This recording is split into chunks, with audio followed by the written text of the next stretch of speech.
సరస్వతీదేవి పుట్టినరోజు సందర్భంగా మీరు ఏ రంగంలో ఉన్నా సరే, ఆ రంగంలో జనాకర్షణ బాగా పెరగాలంటే, ప్రజాకర్షణ పెరగాలంటే, మీ వాక్చాతుర్యంతో ఎదుటి వాళ్ళని ఆకట్టుకోవాలంటే, మీ మాటలతో ఎదుటి వాళ్ళని ఆకట్టుకొని మీరు అనుకున్న పనులన్నీ పూర్తి చేసుకోవాలంటే, ఇంట్లో దీపం పెట్టి సరస్వతీదేవికి సంబంధించిన ఒక ప్రత్యేకమైన మంత్రాన్ని 21 సార్లు చదువుకోవాలి. ఆ మంత్రం ఏంటంటే ఓం వద వద వాగ్వాదిని స్వాహ. ఇది మంత్రం. ఓం వద వద వాగ్వాదిని స్వాహ.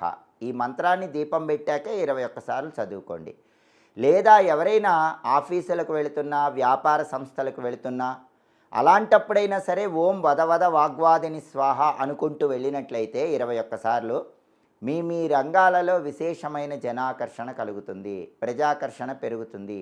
కాంపిటేటివ్ ఎగ్జామ్స్లో విజయం సాధించడానికి కూడా ఆ రోజు ఈ మంత్ర జపం విశేషంగా సహకరిస్తుంది.